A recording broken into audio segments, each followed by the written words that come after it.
What I'm fighting for is simple, and it's to put treatment at the heart and the center of the city's agenda, policy agenda. We can't keep deferring investments in treatment while watching the same people cycle through homelessness, overdose, emergency rooms, and jail over and over and over again. That's Seattle City Council President Sarah Nelson explaining a new proposal she has to use a state-approved boost to city sales tax collection to fund a new treatment and public safety program. How's this going to work, and what might you be paying for it? Plus, let's keep talking taxes, because two local leaders from different sides of the political spectrum are teaming up on another tax measure dealing with business and occupation tax, which the council is getting more information about this week. And what's the best way to help people who are homeless living on federal lands? A Seattle area congresswoman is raising that issue as well as we dive into the start of July with Seattle News, Views, and Brews, your coffee break political podcast. I'm Brian Callanan. I am a host on the Seattle channel. The views expressed here are mine, and I am joined with my friend and co-host this week, yet again, David Croman, City Hall reporter for the Seattle Times. Good to be back with you, David, and we are on the brink of having Mariners catcher Cal Raleigh get named the starter for the All-Star team. That would be the first for the M's, a catcher there. And like you, I love seeing that he's also doing the home run derby, and his dad is going to pitch to him. I thought about it. I was a little worried that if it were my dad, he would probably plug me with a few pitches if I had him in there and then tell me to rub some dirt on it and take a lap. But I'm guessing the Raleighs will probably have a much better showing out there. Yeah, isn't his dad a college baseball coach? So I imagine there's your big difference right there. I imagine he's thrown quite a bit of BP, but it's a very sweet thing. I imagine it's would be a big thing for all of them. Oh, totally. And Adley Rutschman did that last year. I thought that was a really cool thing. Right. So way to go, catchers. Have those dads pitch to you. I love it. Well, thank you, Dave. And thanks to everybody out there, including awesome patrons like Bobby, who just came on board to support the show. If you want to be cool like your sister Bobby, become a patron. A pledge of just $5 a month is where things start.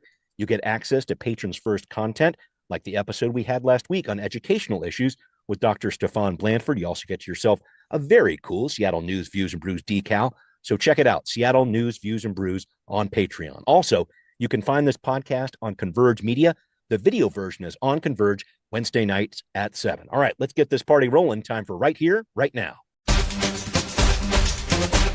So at a press conference on Tuesday morning, Council President Sarah Nelson laid out the bones of a resolution to dedicate up to 25% of any proposed sales tax increase for what she calls a progressive public safety initiative that invests in addiction treatment services. So the state just authorized cities to increase local sales taxes by 0.1% earlier this year to go towards specifically public safety programs.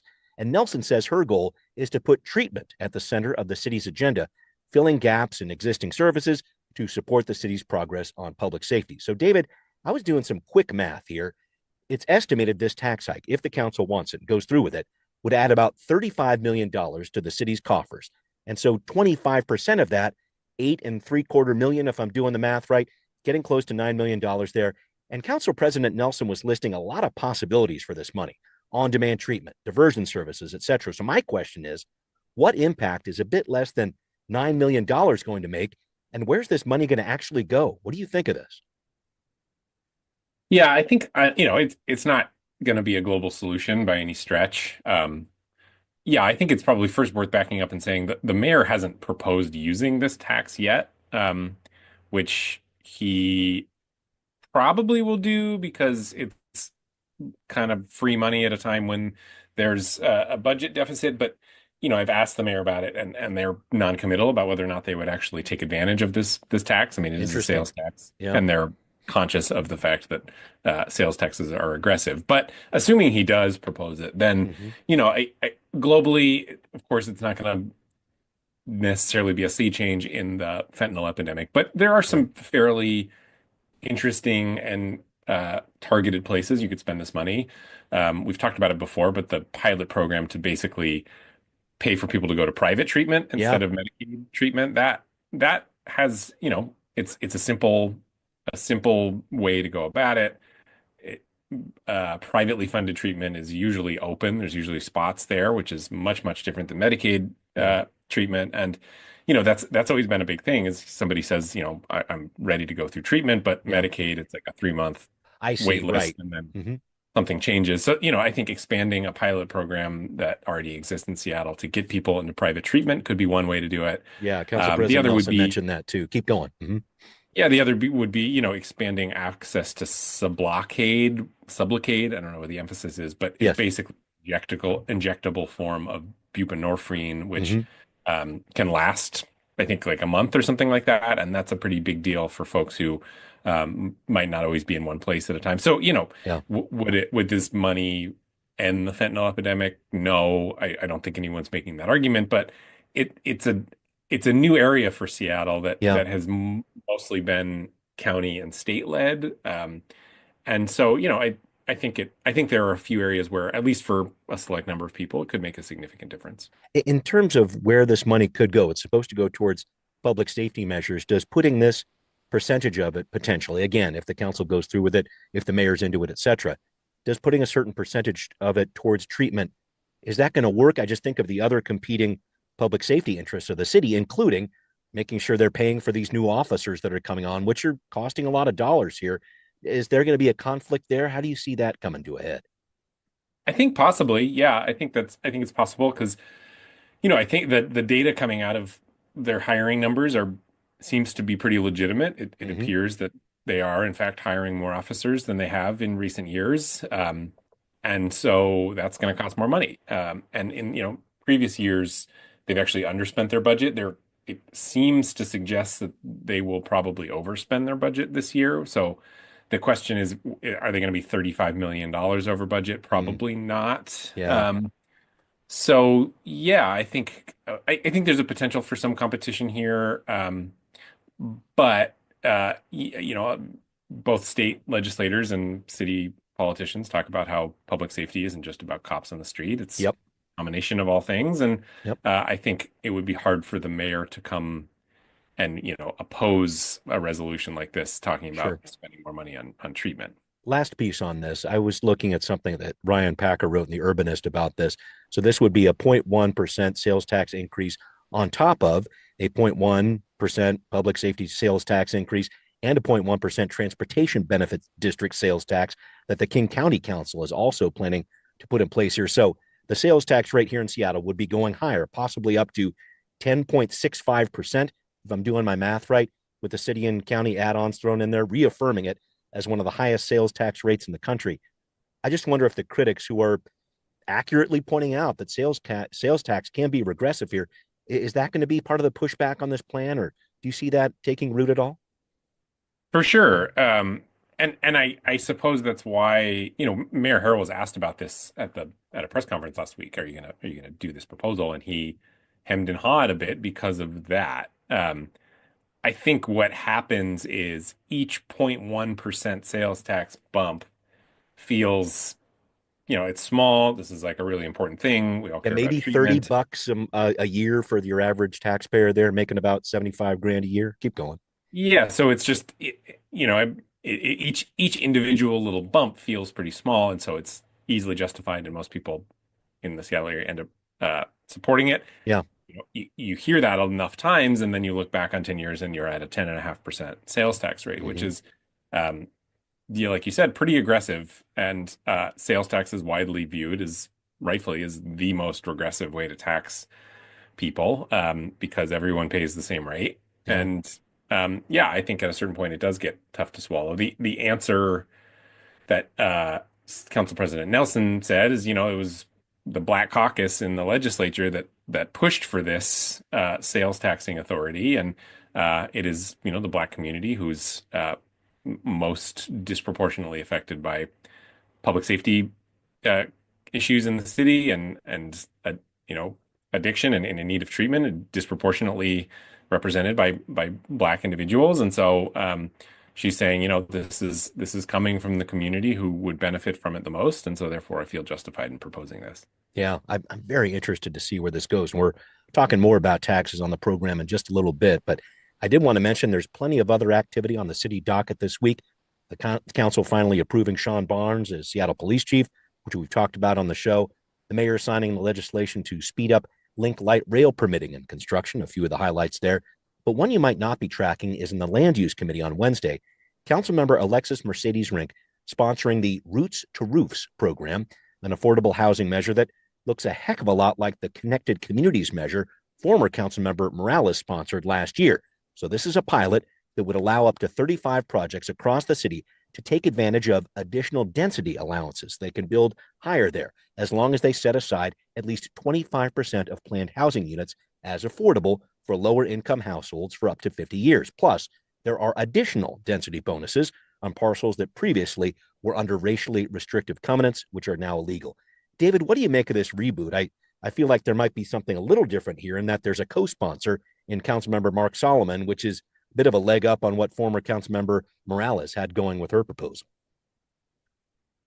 Yeah, and I would say too, maybe the fact that it's coming at around the same time as they're going to be considering the comprehensive plan in earnest makes a difference. That's one interpretation too, because that was a criticism of Councilmember Morales, is why are you doing this now ahead of when we've actually had any time to discuss the long-term comprehensive plan. The more cynical view is that Council Member Nelson was not particularly liked by her colleagues. Councilmember Morales, keep going. Or sorry, excuse me, Councilmember Morales. That was one of the arguments she made when she was resigning was, hey, I had this proposal with a lot of backing, and all of you shot it down for reasons I couldn't fully understand. Yeah.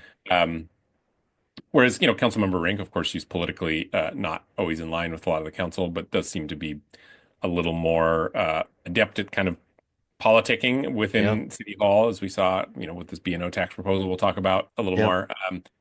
And so, it is interesting. I think having Mark Solomon sign on to is helpful. We'll see. I think there's another criticism from the other side, which is, hey, you're making the argument this is good for these organizations and good for these particular areas to offer this additional height. If it's good for them, why not do this across the city for everybody? Yep. If it's good for them, why not everybody else? And I think that is, kind of goes into a larger discussion about using zoning incentives as leverage, which is a very common tactic in City Hall. Sure. The underlying implication under all of them is that this is beneficial in some ways to allow for more development. And so if you are making that case, why are you not making that case more broadly? Yeah, and it looks like this measure, if indeed it does go through, could actually be in place before the comprehensive plan measure that the council's working on goes in place. So yeah, there's a lot in effect here. But just real quick on the kind of the voting dynamic going on here, more good reporting from Ryan Packer and the Urbanist on this issue, pointing out this legislation would likely come to a full council vote after the departure of Councilmember Kathy Moore. Her last day, July 7th. She'll be replaced at the end of the month. Councilmember Moore, former Councilmember Wu, and Councilmember Rivera were the pushback voices on that Morales measure last year.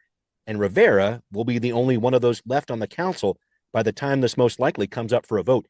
How do you see that voting dynamic on this issue here, if indeed this does go through to the full council, which I'm thinking it might with the co-sponsor there? Yeah, it's a good point that Ryan makes, because Councilmember Moore is by far the most vocal density skeptic and upzoning skeptic. And, I think, while this council is certainly not likely to appoint a left-wing progressive to replace Kathy Moore, they are significant. The majority of this council is more open to density and construction than Kathy Moore is. And so while perhaps you won't get a left-wing firebrand replacing Kathy Moore, you might get somebody who is more okay with added density and height, and that would certainly change the dynamics on a vote like this. Yeah, really interested to see what happens there, and interested to see who the council picks as that process goes forward over the next couple of weeks here. All right, well, coming up, another proposal from Councilmember Rink with her new best friend on the 7th floor of City Hall, Mayor Bruce Harrell. We're breaking down the details about a new business tax plan and who might be pushing back against it. That's next on Now Hear This. Well, just when you thought the political pool party couldn't get any stranger this summer, here comes Mayor Bruce Harrell and Councilmember Alexis Mercedes Rink teaming up on a plan to restructure how Seattle taxes its local businesses. The council's finance committee is looking at this in its meeting this week. Harrell, more of a moderate, as we know, is joining forces with Rink, who ran on the platform of progressive revenue to lessen taxes on smaller businesses while raising rates on the top 10% of the highest revenue businesses. With the city facing a $240 million budget shortfall this year, and in light in more possible cuts in federal dollars, as Councilmember Rink sees it, this is a measure worth considering. The $90 million generated annually will protect services that keep families fed, housed, and safe. As the Trump regime cuts federal funding for food banks, emergency shelter, and housing programs, local investment becomes the difference between maintaining these lifelines and watching them disappear. So the council would have to approve this measure before it would go before the voters in November. But first things first here, David, what do you make of this political alliance of Rink and Harrell, both up for re-election, I should mention? What do you make of it? Yeah, it's quite interesting. If you ask Carroll's people, they kind of give you the mayor's willing to work with anybody. And Yeah. there's a few ways to look at it. Some one maybe a little more conspiratorial, but I'll get to that in a second, which is, Yeah. I mean, the first one is it was Councilmember Rink who brought this to council to Mayor Harrell, which makes sense that she would be the one to kind of bring up this idea. She understands that. I think she's politically smart enough to know that she doesn't have the political power to pass this alone, and so convincing the mayor to go along with her is about as good as she could do, short of maybe getting Council President Nelson on board, which I don't know if she will be.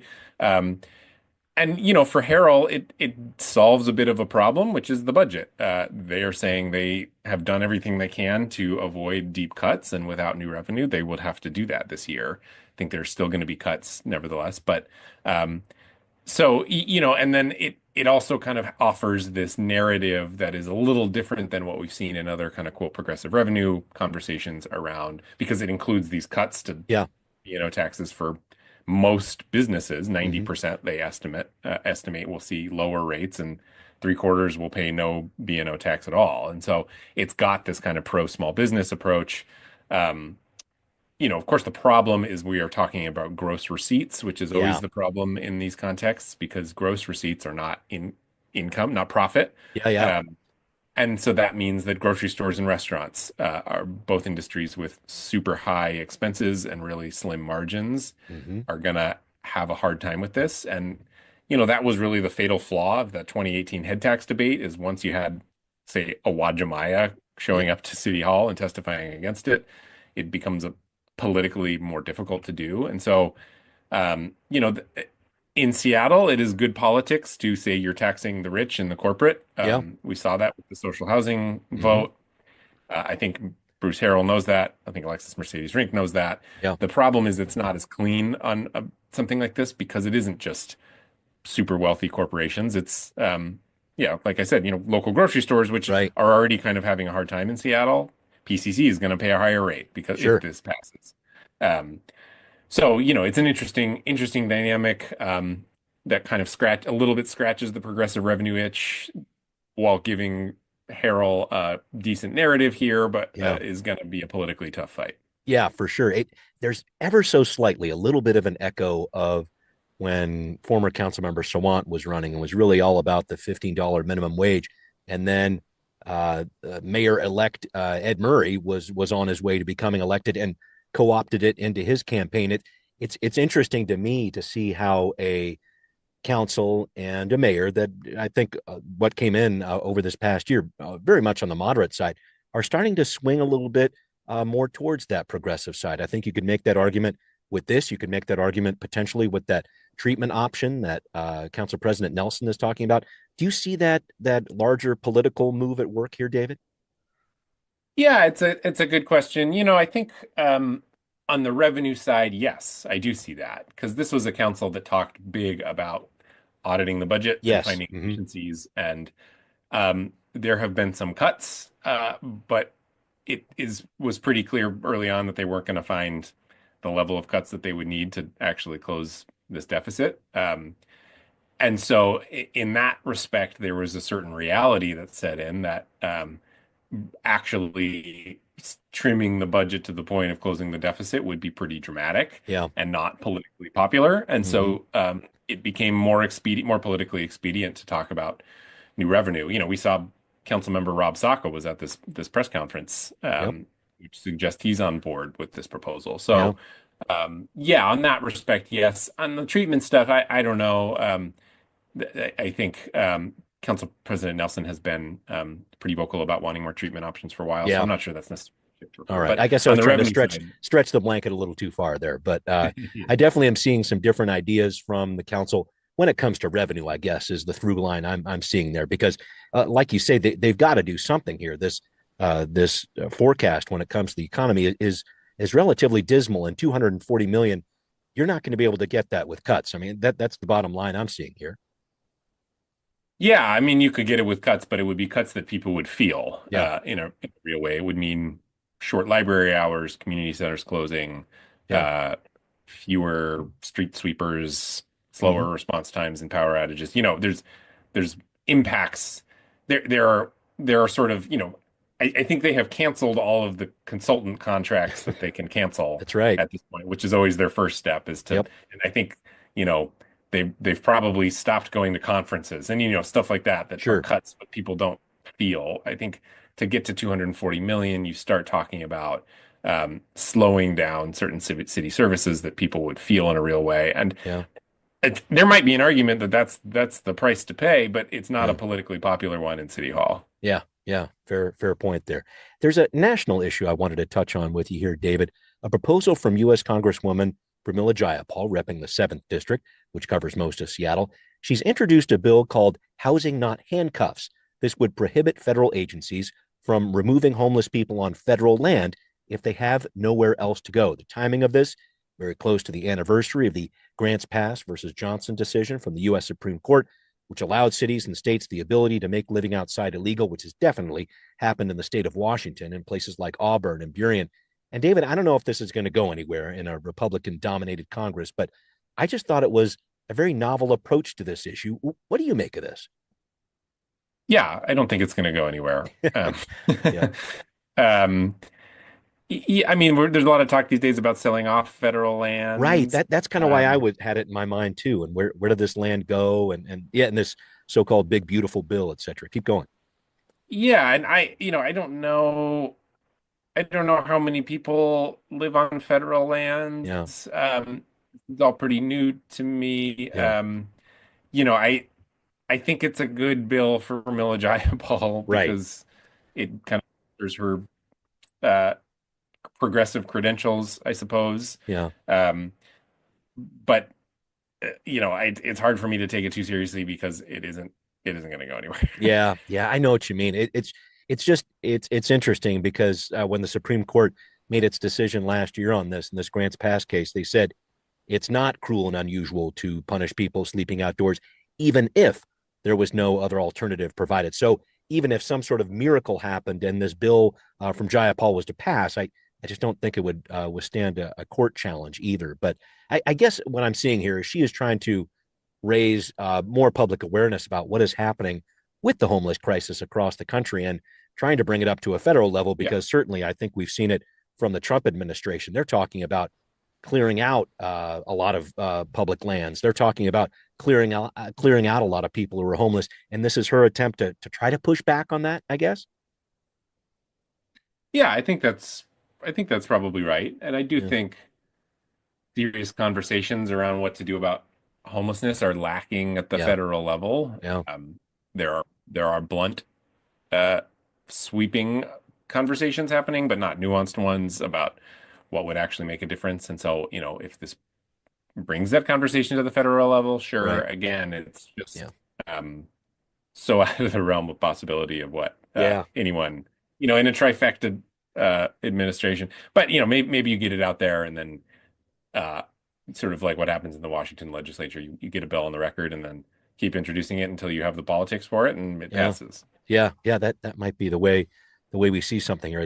It's really striking to me to see how the big beautiful bill that Congress is working on here puts so much of the responsibility back to states when it comes to services like helping people who are homeless or helping people with medical needs for that matter. So interested to see what happens there. But yeah, I don't think it's going anywhere, but something that Congresswoman Jayapal is pushing there for the 7th District. All right, coming up next, the end of an era and the start of something new at Seattle's Memorial Stadium in the shadow of the Space Needle. What's getting torn down? What's going in?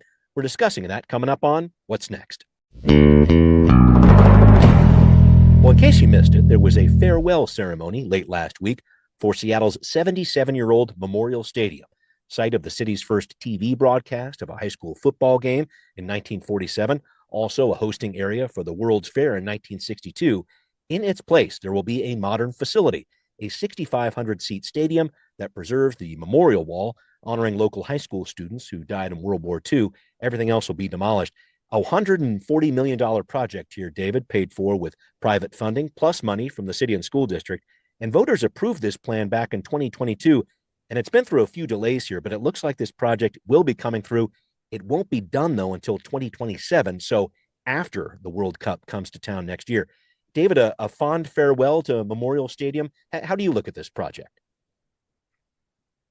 Yeah, I have some nostalgia around Memorial Me Stadium, too. mostly from going to Bumbershoot when I was a kid. It was Yeah. kind of the first thing I was allowed to do alone with my friends was take the ferry and walk up to Seattle Center and go to Bumbershoot in middle school or whatever, and Yeah. was seeing some pretty big acts Yeah. on that floor. At the same time, it's not nice. Yeah, I know. I was It's going to say not a nice place. it's so run down in there. I've Yeah. been a number of times for my daughter doing different marching band stuff a few years ago in high school, and it just amazed me how run down it felt. And this is a place, Bob Dylan's played there, Pearl Jam's played there, Yeah. Grateful Dead played its last show in Seattle there in '95, and it's like, man, this place is so run down. You've got this old like World War II, barbed wire up on the fences Yeah. outside. I don't know. That always shocked me that nothing had been done here over the many decades of this stadium. No, and it's ungodly hot from Oh my yeah. memory. Just Mhm. the concrete floor basically reflecting back and that corner of Seattle Center, I was sort of in tune to these conversations because they often included the PBS building where I used to Yeah, work right. when I was across that. Yeah. But that whole corner is just is kind of a dead zone for Seattle Center. It's Yeah. like you've got this big beautiful park in Seattle Center, and then one corner of it is just you've got this like barrier of entry between the Yep. PBS building, the Memorial Stadium, and that big parking lot there. And Yep. before all of Ed Murray's stuff happened and derailed everything, that was like a big priority of his Yeah. administration. I What do remember we that. do about this corner? They wanted to, that's why Crosscut PBS actually is not in that building anymore because the city didn't want to renew the lease on that building because they wanted to redevelop it into something and turn that whole corner into some kind of inviting entryway Okay. into the Seattle Center. Okay. And the Memorial Stadium redevelopment was a big part of that. I don't know what the plans are with the parking lot or the PBS building anymore, but uh, I do think that it, you've got the new climate pledge there. Yeah. It's a much more active place. You can go see Kraken games and things like that. And I think it's logical that this is the next step in updating Seattle Center because it is a beautiful place, and I think Yep. it's kind of underappreciated in Seattle. Agreed. Agreed. And it's a place with a lot of history too. I Yeah. think that's a cool part. Very glad that they're keeping that memorial wall around. And the new plan does look very cool, but it has been a time coming. I know there was some talk at least a couple of years ago where it's like, hey, we're gonna have this ready to go by the World Cup, but that did not happen. It sounded like there were a few I's to dot and T's to cross here. And do you remember that conversation from a few years ago? Yeah, vaguely. Yeah, Mhm. although it seems like everything was we're going to get it done before the World Cup. Right. Everyone's going to get lollipops and everything. Well, Yeah. we'll see what pans out there. The plans look great. Again, it's supposed to be done in 2027, the remodeled Memorial Stadium. So looking forward to seeing that. But David, it is time to wrap up here. I saw an interesting note you posted on social media the other day, an observation about the fact that in many East Coast major cities, and you could probably make an argument about Chicago as well, their mayors are elected and reelected for multiple terms fairly often. Sometimes they serve for decades, as opposed to the recent spate of one and done mayors here in Seattle. Granted, we have some special circumstances with Mayor Murray and Mayor Durkin before Mayor Harrell. But what do you make of that? Is Seattle incapable of reelecting a mayor? What's going on?